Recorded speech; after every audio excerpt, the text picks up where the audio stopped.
सफर 2013 अपने अंतिम पड़ाव यानी कि दिसंबर स्टेशन पे पहुंच चुका है। दिसंबर से जुड़ी हुई कुछ खट्टी मीठी यादों के साथ आंध्र प्रदेश उच्च न्यायालय ने तेलुगु फिल्म अभिनेता सह निर्माता मोहन बाबू एवं अभिनेता ब्रह्मानंदम को भारत सरकार द्वारा दिए गए पद्म पुरस्कार वापस करने का निर्देश दिसंबर 2013 में दिया। पुरस्कार लेने वाले इन दोनों ही अभिनेताओं ने भारतीय संविधान के अनुच्छेद 18 का उल्लंघन करते हुए फिल्म देनी कीना रेड्डी में अपने नाम के आगे पद्मश्री लगाकर किया है। संविधान के अनुच्छेद 18(1) के अनुसार पुरस्कार में किसी भी प्रकार का मौद्रिक अनुदान नहीं मिलेगा और न ही इस पुरस्कार के नाम का इस्तेमाल प्राप्तकर्ता अपने नाम के आगे या पीछे लगा सकता है। कांग्रेस पार्टी के नेता ललथनहवला ने 5वें कार्यकाल के लिए मिजोरम के मुख्यमंत्री के रूप में 14 दिसंबर 2013 को शपथ ग्रहण की। मिजोरम के राज्यपाल वक्कोम बी पुरुषोत्तमन ने मिजोरम की राजधानी एजल में स्थित राजभवन में 11 मंत्रियों के साथ उन्हें पद और गोपनीयता की शपथ दिलाई। भारतीय जनता पार्टी के नेता शिवराज सिंह चौहान ने तीसरे कार्यकाल अपने लगातार के लिए मध्य प्रदेश के मुख्यमंत्री के रूप में शपथ ग्रहण की। मध्य प्रदेश के राज्यपाल राम नरेश यादव ने राज्य की राजधानी भोपाल में उन्हें पद और गोपनीयता की शपथ दिलाई। ये शपथ ग्रहण समारोह 14 दिसंबर 2013 को हुआ। शिवराज सिंह चौहान अपनी परंपरागत विधानसभा सीट बुदनी और विदिशा से भारतीय जनता पार्टी के टिकट पर निर्वाचित हुए। मौलवियों के एक समूह ने कश्मीर में 26 दिसंबर 2013 को फतवा जारी किया, जिसके मुताबिक वैसी महिलाएं जिनके पति बीते 4 वर्षों से लापता हैं, पुनर्विवाह कर सकती हैं। मुस्लिम विवाह अधिनियम 1939 के विघटन के मुताबिक मुस्लिम कानून के तहत शादी करने वाली महिला को 4 वर्षों से अधिक समय तक उसे पति के ठिकाने के बारे में नहीं पता हो तो उसे अपनी शादी खत्म करने का कानूनी हक होता है। 1 दिसंबर 2013 को जारी नवीनतम आईसीसी टेस्ट रैंकिंग की सूची में भारतीय क्रिकेट टीम दूसरे स्थान पर बरकरार है।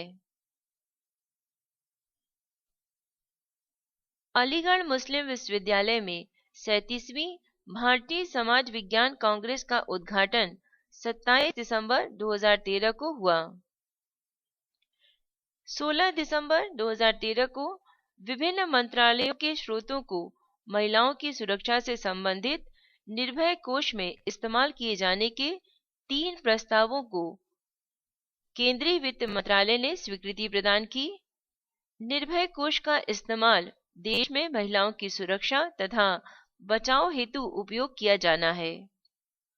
केंद्रीय वित्त मंत्री पी चिदम्बरम ने 28 फरवरी 2013 को अपने बजट भाषण में घोषणा की थी कि सरकार निर्भय कोष की स्थापना करेगी तथा इसके लिए 1000 करोड़ रुपए उपलब्ध कराने का प्रस्ताव रखा गया था। निर्भय कोष से संबंधित प्रस्ताव इस प्रकार हैं।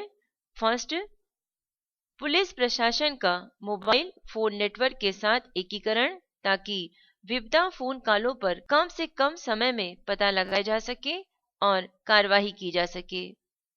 सूचना प्रौद्योगिकी मंत्रालय सभी मोबाइल फोन विनिर्माताओं को निर्देश जारी करेगा कि वे सभी हैंडसेटों में अनिवार्य रूप से एक SOS अलर्ट बटन लगाएं। विनिर्माताओं से यह भी कहा जाएगा कि वे उपयुक्त सॉफ्टवेयर के जरिए वर्तमान हैंडसेटों में SOS अलर्ट प्रणाली शुरू करें, जिससे उपभोक्ता निःशुल्क डाउनलोड कर सके। इस योजना को 157 शहरों में 2 चरणों, पहले चरण में 55 शहर और दूसरे चरण में 102 शहरों में लागू किया जाएगा। इसका अनुमानित बजट 1000 करोड़ रुपए होगा।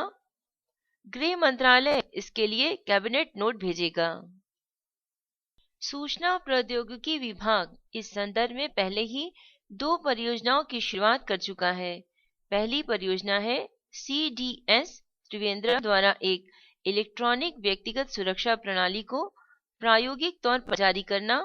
इसमें विपदाग्रस्त महिलाओं की सहायता के लिए एक संपूर्ण इको प्रणाली की व्यवस्था है और इसका जयपुर पुलिस नियंत्रण कक्ष में उपयोग किया जा रहा है।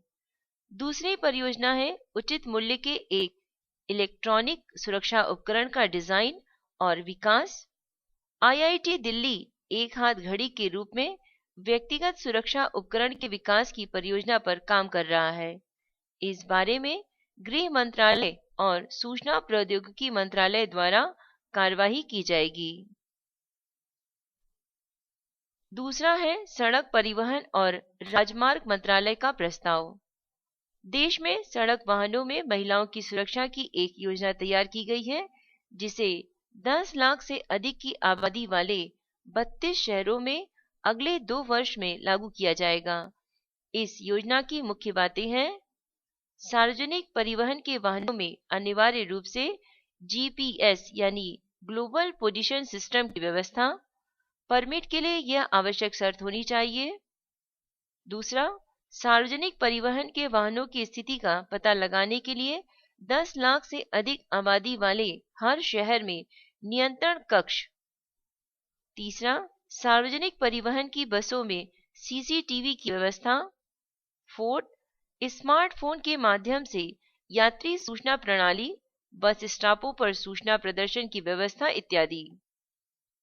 पांचवा, परिवहन वाहनों में IVR संदेश और ईमेल आधारित शिकायत प्रणाली।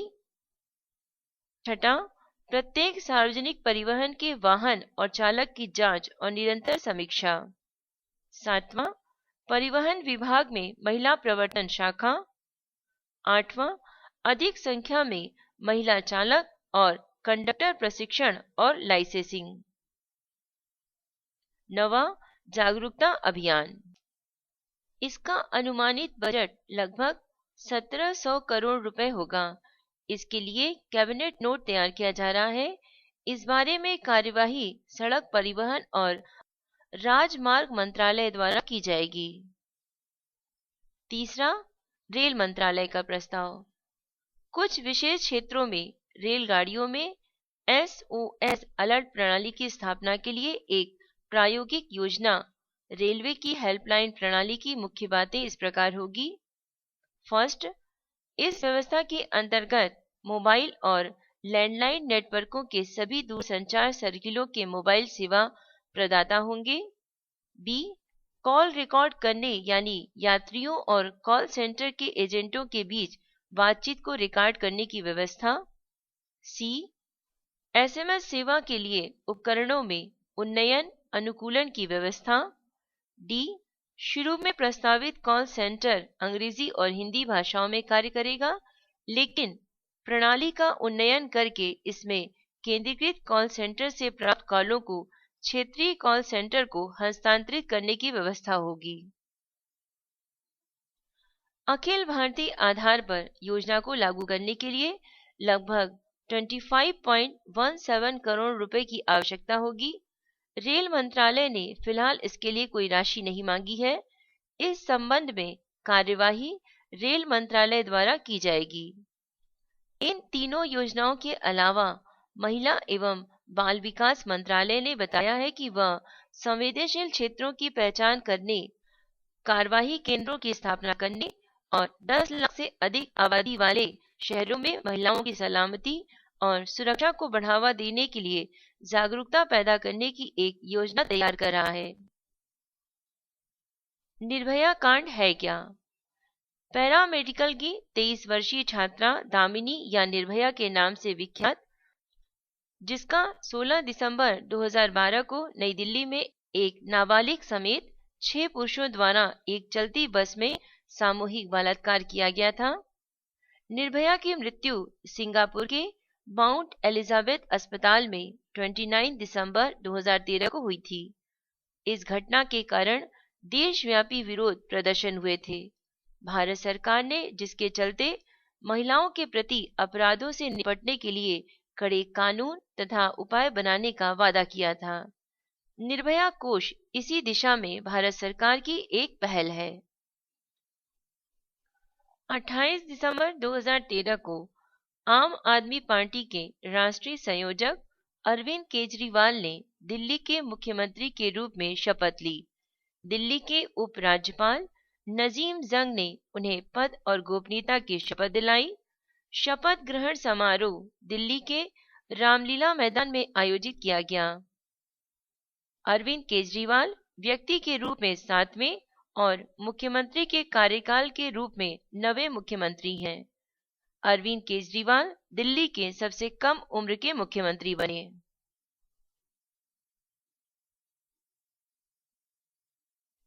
26 जनवरी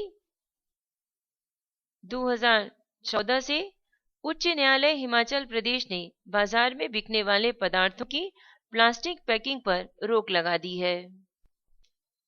24 दिसंबर 2013 को केंद्र सरकार ने लोगों को ई साक्षर बनाने के लिए ई समावेश परियोजना की शुरुआत की। हर परिवार के कम से कम एक सदस्य को ई साक्षर बनाने के लिए ये परियोजना एक पहल है। केंद्रीय संचार एवं सूचना प्रौद्योगिकी मंत्री कपिल सिब्बल ने नई दिल्ली में कॉमन सर्विसेज सेंटर के जरिए ई समावेश और ई साक्षरता की शुभारंभ के साथ एक पुस्तक का भी लोकार्पण किया। इस परियोजना के तहत आईटी प्रशिक्षण समाज के आर्थिक रूप से कमजोर वर्गों, जिसमें ग्रामीण, अनुसूचित जाति, अनुसूचित जनजाति और महिलाएं भी होंगी। परियोजना लोगों को ज्ञान पर आधारित गतिविधियों में हिस्सा लेने और इंटरनेट की मदद से वित्तीय, सामाजिक और सरकारी सेवाओं का उपयोग करने में मदद करेगी। 21 दिसंबर 2013 को सिद्धार्थ बिड़ला को भारतीय वाणिज्य एवं उद्योग महासंघ यानी फिक्की की 86वीं सालाना आम बैठक में अध्यक्ष चुना गया। संपूर्ण भारत में 16 दिसंबर 2013 को विजय दिवस के रूप में मनाया गया। ये दिवस 1971 के युद्ध में पाकिस्तान पर भारत की जीत के उपलक्ष्य में प्रतिवर्ष मनाया जाता है। भारत ने 13 दिनों के युद्ध के बाद 16 दिसंबर 1971 को पाकिस्तान पर विजय प्राप्त की थी। इस युद्ध में पराजय के बाद पाकिस्तान के तात्कालिक सेना प्रमुख जनरल आमिर अब्दुल्ला खान नियाजी ने अपने 93,000 सैनिकों के साथ भारतीय सेना और बांग्लादेश मुक्ति वाहिनी के समक्ष समर्पण कर दिया था। इन संयुक्त सेनाओं का नेतृत्व भारत के तत्कालीन जनरल जगजीत सिंह अरोड़ा कर रहे थे। इस युद्ध के बाद पाकिस्तान 2 भागों में विभक्त होकर बांग्लादेश पूर्वी पाकिस्तान के रूप में स्वतंत्र देश बन गया। विजय दिवस के अवसर पर देश भर में उन शहीदों को श्रद्धांजलि दी गई जिन्होंने राष्ट्र के लिए अपने प्राण न्यौछावर किए थे। भारत ने परमाणु क्षमता वाले अग्नि 3 बैलिस्टिक मिसाइल का उड़ीसा तट के व्हीलर द्वीप से सफल परीक्षण 23 दिसंबर 2013 को किया। 23 दिसंबर को किसान दिवस मनाया गया। भारत के पूर्व प्रधानमंत्री और किसान नेता चौधरी चरण सिंह की स्मृति में ये दिवस मनाया जाता है। 12 दिसंबर 2013 को भारतीय जनता पार्टी नेता रमन सिंह ने लगातार तीसरे कार्यकाल के लिए छत्तीसगढ़ के मुख्यमंत्री के रूप में शपथ ली। रमन सिंह को छत्तीसगढ़ की राजधानी रायपुर में एक भव्य शपथ ग्रहण समारोह के दौरान राज्यपाल शेखर दत्त ने पद और गोपनीयता की शपथ दिलाई। विश्व में पहली बार फ्रांस के चिकित्सकों ने मनुष्य में कृत्रिम हृदय का सफलतापूर्वक प्रत्यारोपण किया। इस कृत्रिम हृदय की आयु 5 वर्ष है। चिकित्सकों ने यह प्रत्यारोपण एक 75 वर्षीय पुरुष को पेरिस के जॉर्जेस पापिंदु अस्पताल में 18 दिसंबर 2013 को किया, लेकिन इसकी घोषणा 21 दिसंबर 2013 को की गई। कृत्रिम हृदय मरीज के शरीर के बाहरी हिस्से में बंधी लिथियम आयन बैटरी से संचालित होती है। पूरी तरह से मनुष्य के दिल की तरह काम करने के लिए इस कृत्रिम हृदय को पशुओं के ऊतकों से बनाया गया है। इस कृत्रिम हृदय में प्लास्टिक सहित अन्य सिंथेटिक तत्वों का प्रयोग नहीं किया गया। इससे हृदय में धक्का जमने की आशंका कम हो जाती है। पहले बने कृत्रिम हृदय में प्लास्टिक जैसे सिंथेटिक के इस्तेमाल के कारण ब्लड क्लॉटिंग की शिकायत आम रहती थी। यंत्र असली दिल की तरह कम से कम 5 वर्ष तक काम करेगा। इस कृत्रिम हृदय में असली दिल की तरह धड़कन भी होगी और यह सेंसर के द्वारा खून के प्रवाह को नियमित भी रखेगा। इस कृत्रिम हृदय का वजन 1 किलोग्राम से थोड़ा कम है, जो कि मनुष्य के दिल से करीब 3 गुना अधिक है। एक स्वस्थ वयस्क के हृदय का वजन आमतौर पर 250 से 350 ग्राम के बीच होता है। इस कृत्रिम हृदय डिजाइन बायोमेडिकल फर्म कार्मेट ने तैयार किया है। कृत्रिम हृदय को डच स्थित European aeronautic defence and space company ने विकसित किया है। इसके पहले फ्रांस के चिकित्सकों ने वर्ष 2005 में विश्व में चेहरे का पहला प्रत्यारोपण किया था। त्रिपुरा पीवीसी मतदाता फोटो पहचान पत्र PVC-IPIC जारी करने वाला देश का पहला राज्य 30 नवंबर 2013 को बन गया। 1 दिसंबर 2013 को विश्व भर में विश्व एड्स दिवस के रूप में मनाया गया। वर्ष 2011 से वर्ष 2015 तक एड्स दिवस का केंद्रीय विषय गेटिंग टू जीरो रखा गया है। उच्चतम न्यायालय ने कहा है कि वाहनों पर लाल बत्ती की इजाजत केवल संवैधानिक पद पर आसीन लोगों और उच्च पदस्थ हस्तियों को ही दी जानी चाहिए। भैंस के मांस के सबसे बड़े निर्यातक के रूप में उत्तर प्रदेश का नंबर आता है, जिसके बाद पंजाब और महाराष्ट्र का नंबर आता है। भारत से निर्यात किए गए भैंस के मांस में 67% यूपी का शेयर होता है। 9 दिसंबर 2013 को फ्यूचर समूह ने कैपिटल फूड्स में अपनी हिस्सेदारी 180 करोड़ रुपए में यूरोपीय निजी इक्विटी फंड समूह आर्टल को बेच दी। भ्रष्टाचार एवं इसके उन्मूलन हेतु कारगर उपायों के प्रति जागरूकता फैलाने हेतु प्रतिवर्ष 9 दिसंबर को मनाया जाने वाला अंतर्राष्ट्रीय भ्रष्टाचार निरोध दिवस विश्व भर में मनाया गया।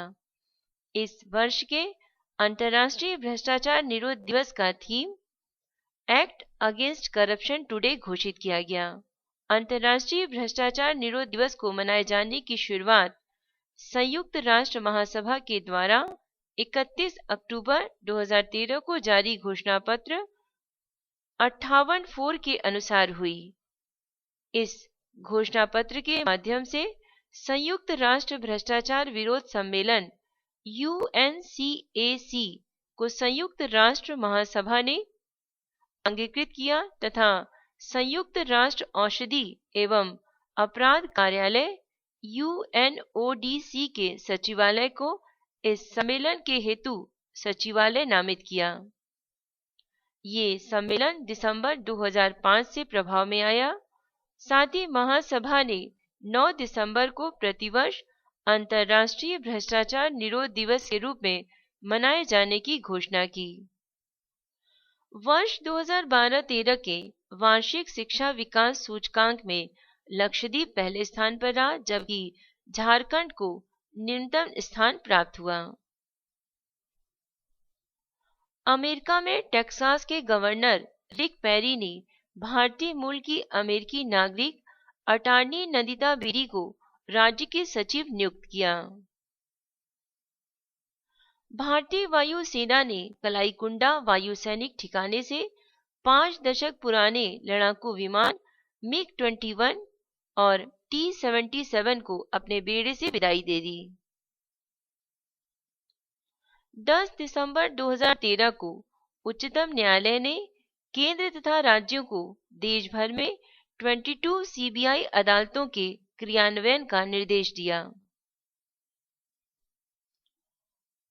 अंतर्राष्ट्रीय नागरिक विमानन दिवस विश्व भर में सामाजिक आर्थिक विकास के लिए नागरिक उड्डयन के महत्व को उजागर करने के उद्देश्य से 7 दिसंबर 2013 को मनाया गया। अंतर्राष्ट्रीय नागर विमानन दिवस वायु परिवहन की सुरक्षा और दक्षता को बढ़ावा देने और हवाई परिवहन में अंतर्राष्ट्रीय नागर विमानन संगठन की भूमिका के बारे में जागरूकता पैदा करना है। अंतर्राष्ट्रीय नागरिक उड्डयन संगठन है क्या? अंतर्राष्ट्रीय नागरिक उड्डयन संगठन को नागरिक उड्डयन मामलों में अंतर्राष्ट्रीय सहयोग और एकरूपता सुरक्षित करने के लिए 7 दिसंबर 1944 को स्थापित किया गया था। इस दिवस को मनाने के पीछे सामाजिक और आर्थिक विकास में अंतर्राष्ट्रीय नागरिक उड्डयन के महत्व के वैश्विक जागरूकता उत्पन्न करने और सुदृढ़ करना है। साथ ही अंतर्राष्ट्रीय हवाई परिवहन की सुरक्षा, दक्षता और नियमितता को बढ़ावा देने में भी इसकी भूमिका है। 1996 में संयुक्त राष्ट्र महासभा के एक ICAO पहल के अनुसार और कनाडा सरकार की सहायता से अंतर्राष्ट्रीय नागरिक उड्डयन दिवस के रूप में 7 दिसंबर की घोषणा की गई। अंतर्राष्ट्रीय नागरिक उड्डयन संगठन विश्व मौसम विज्ञान संगठन, अंतर्राष्ट्रीय दूरसंचार संघ, यूनिवर्सल पोस्टल यूनियन, विश्व स्वास्थ्य संगठन और अंतर्राष्ट्रीय समुद्री संगठन सहित अन्य संयुक्त राष्ट्र के सदस्यों के साथ मिलकर काम करता है। 2 दिसंबर 2013 को संचार और सूचना प्रौद्योगिकी मंत्रालय के डाक विभाग ने 20 शहरों के लिए एक्सप्रेस पार्सल और बिजनेस पार्सल सेवा की शुरुआत की। इन दो पार्सल सेवाओं का उद्देश्य विश्वसनीय और कम लागत की सुपुर्दगी व्यवस्था की पेशकश से भारत में ई वाणिज्य व्यापार को बढ़ावा देना है, जहां पर एक्सप्रेस डाक पार्सल एक निश्चित समय पर पार्सल सुपुर्दगी के लिए हवाई डाक सेवा है। बिजनेस पार्सल सेवा धरातल पर तेज, सुरक्षित और सस्ता परिवहन उपलब्ध कराएगी। यह सेवा कैश ऑन डिलीवरी सेवा है, जो कि आज की ई वाणिज्य सेवा के लिए एक अपेक्षित शर्त है। दिसंबर 2013 की अंतर्राष्ट्रीय घटना पर एक नजर। थाईलैंड के विपक्षी दल डेमोक्रेट पार्टी के नेताओं ने नाजायज तरीके से सरकार का विरोध करने के आरोप लगाए जाने के बाद 8 दिसंबर 2013 को सामूहिक इस्तीफा दे दिया। थाईलैंड का विपक्षी दल विधायिका में अब और काम नहीं कर सकता, क्योंकि लोगों ने सरकार को स्वीकार नहीं किया। इसकी वजह से देश में राजनीतिक संकट के हालात बन गए। अमेरिकी राष्ट्रपति बराक ओबामा ने वर्ष 2014 में सरकार के शटडाउन के खतरे को टालने के लिए 2 वर्ष के लिए द्विदलीय संघीय बजट विधेयक पर हस्ताक्षर किए। 27 दिसंबर 2013 को टेलर आर्मस्ट्रांग अमेरिका के सर्वोच्च पर्वत शिखर एकांगुआ पर पहुंचने वाले सबसे युवा व्यक्ति बन गए। अमेरिका के 9 वर्ष का यह बच्चा अपने पिता और तिब्बती शेरपा लिवांग धूप के साथ अर्जेंटीना एंडीज के पर्वत पर चढ़ा। 27 दिसंबर 2013 को संयुक्त राष्ट्र ने कर्मचारियों की संख्या घटाने और बजट में कटौती के आदेश दिए।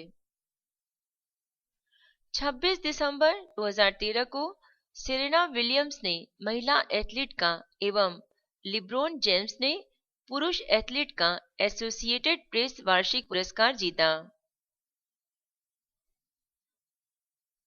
मिस्र की सत्तारूढ़ सरकार ने मुस्लिम ब्रदरहुड को एक आतंकवादी समूह 25 दिसंबर 2013 को घोषित किया। 27 दिसंबर 2013 को चीन ने एशियाई देशों को उनके अपने BIDU नेविगेशन प्रणाली को मुफ्त में इस्तेमाल करने का आमंत्रण दिया। चीन का इरादा स्वदेश में निर्मित BIDU नेविगेशन प्रणाली में, जिसमें पहले से ही 16 उपग्रह हैं, के प्रसार का है। अमेरिकी ग्लोबल पोजिशनिंग सिस्टम यानी GPS और रूस के GLONASS के विकल्प के तौर पर चीन BDU उपग्रह विकसित करने को इच्छुक है। GPS 1970 से सक्रिय है और उसकी कक्षा में उपग्रह हैं। ये उपग्रह 2 दशकों से भी ज्यादा समय से काम कर रहे हैं। BDU ने वर्तमान पीढ़ी के उपग्रहों में पहला उपग्रह सिर्फ 5 वर्ष पहले ही शुरू किया है। GPA यानी ग्लोबल पोजिशनिंग सिस्टम में 30 उपग्रह हैं, जबकि BDU में 16 से ज्यादा उपग्रह हैं और साल 2020 तक इसके पूरा होने पर इसमें 40 और उपग्रह शामिल किए जाएंगे। इस पर कुल $6 अरब की लागत आएगी।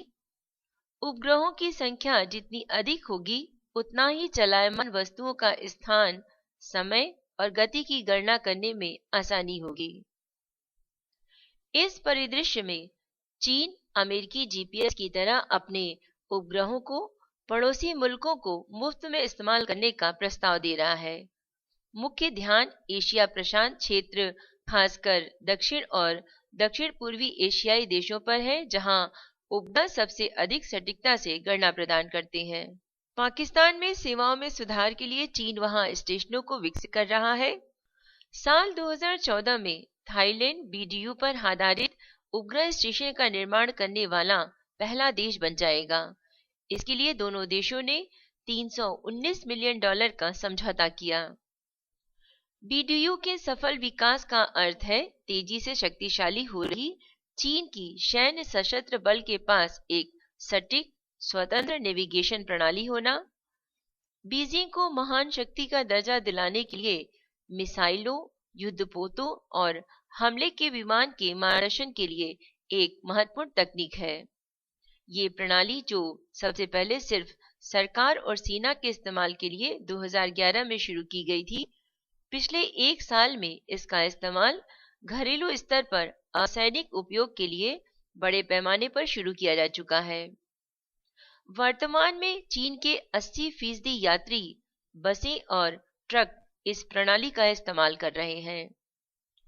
चीनी राज्य परिषद या कैबिनेट ने सितंबर में कहा कि एक रिपोर्ट के अनुसार घरेलू उपग्रह नेविगेशन उद्योग साल 2020 तक 400 मिलियन युआन यानी 4 लाख करोड़ रुपए का हो जाएगा। BDU एकमात्र उपग्रह नेविगेशन प्रणाली है जो दूरसंचार सेवाएं प्रदान करता है। इसका अर्थ है कि उपयोगकर्ता के स्थान और समय संबंधी सूचना देने के अलावा BDU उपयोगकर्ता के बारे में सूचनाएं अन्य लोगों को भेज सकता है और उपयोगकर्ता से टेक्स्ट मैसेज के जरिए बातचीत कर सकता है। चीन ने सबसे पहले BDU सिस्टम के लिए पहले उपग्रह की शुरुआत 2000 में की थी और साल 2003 से इसके प्रारंभिक संस्करण का इस्तेमाल यातायात नियंत्रण, मौसम की भविष्यवाणी और आपदा राहत कार्यों के लिए परीक्षण के आधार पर किया गया था। 1000 से ज्यादा BDU टर्मिनलों का इस्तेमाल साल 2008 में सिचुआन में आए भूकंप के बाद आपदा प्रभावित क्षेत्र की जानकारी के लिए किया गया था। इस प्रणाली का इस्तेमाल 2008 के बीजिंग ओलंपिक खेलों और 2010 के शंघाई एक्सपो के दौरान भीड़ और जगहों की निगरानी के लिए किया गया था। वैश्विक उपग्रह नेविगेशन सेगमेंट पिछले 1 दशक में काफी व्यस्त बाजार बन गया है और आने वाले समय में इसके और अधिक व्यस्त बन जाने की उम्मीद है। रूस ने हाल ही में अपने GLONASS उपग्रहों की संख्या पूरी की है, हालांकि इसमें से उसने एक को खो दिया है। यूरोप अपना गैलीलियो प्रणाली समाप्त कर रहा है, जबकि भारत और जापान जैसे देश कम से कम क्षेत्रीय नेविगेशन नेटवर्क विकसित करने की योजना बना रहे हैं। मिस वेनेजुएला एलिस हेनरिक ने मिस अर्थ 2013 का खिताब जीत लिया। इसी जीत के साथ एलिस हेनरिक मिस अर्थ का खिताब जीतने वाली वेनेजुएला की दूसरी लड़की बन गईं। इससे पहले वेनेजुएला की अलेक्जेंड्रा ब्राउन ने 2005 में ये सौंदर्य प्रतियोगिता जीती थी। एलरिज हेनरी को मिस अर्थ 2013 का ताज मिस अर्थ 2012 की तेरेस फास्कोसोवा ने पहनाया। यह क्रम में 13वीं मिस अर्थ सौंदर्य प्रतियोगिता है। 2 दिसंबर 2013 को चंद्र अभियान को गति देते हुए चीन ने रॉबर्ट रोवर के साथ अपना मानव रहित अंतरिक्ष यान सफलतापूर्वक लॉन्च किया। 25 दिसंबर 2013 को मिस्र की सत्तारूढ़ सरकार ने मुस्लिम ब्रदरहुड को एक आतंकवादी समूह घोषित किया। वामपंथी उम्मीदवार मिशेल बैकलेट को दूसरे कार्यकाल के लिए चिली का राष्ट्रपति निर्वाचित किया गया।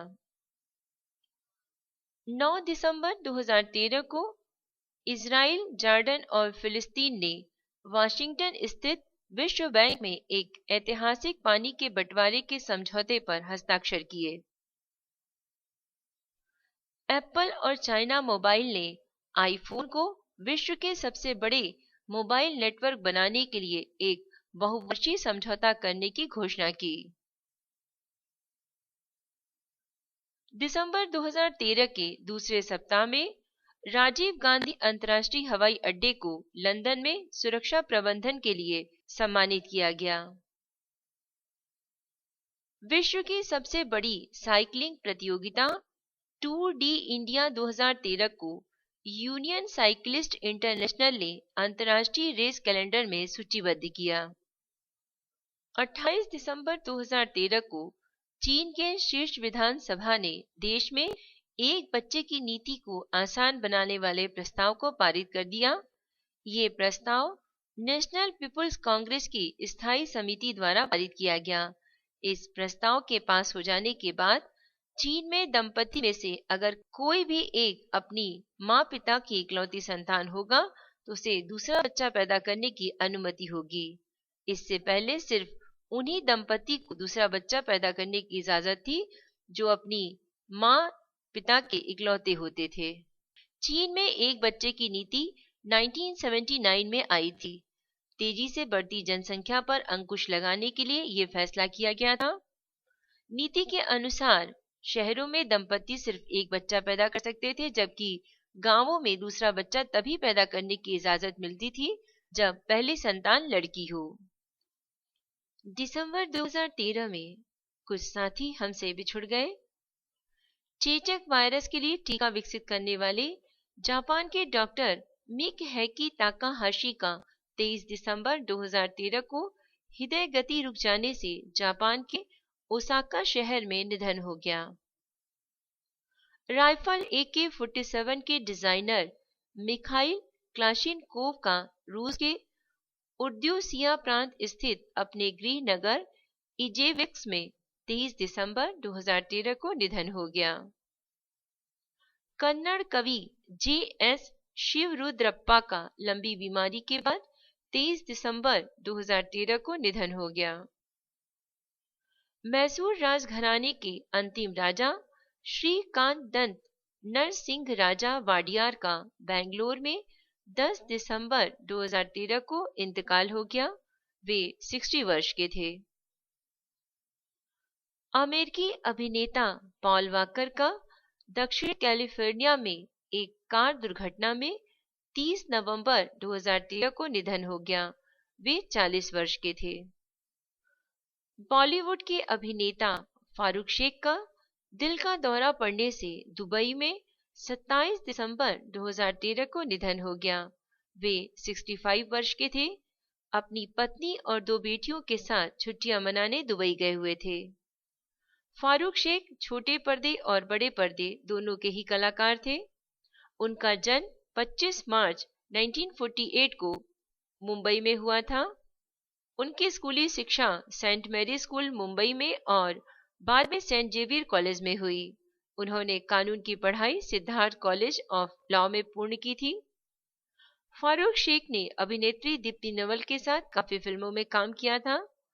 फारूक शेख ने 1973 में गरम हवा से अभिनय की शुरुआत की थी। इसके बाद उन्होंने 1977 में शतरंज के खिलाड़ी, 1979 में नूरी, 1981 में चश्मे बद्दूर और 1983 में किसी से न कहना में शानदार अभिनय किया था। वर्ष 2013 में उन्होंने ये जवानी है दीवानी और क्लब 60 में काम किया। वे 70 और 80 के दशक के सफल अभिनेता ही नहीं वरन समाजसेवी और टेलीविजन एंकर भी रहे।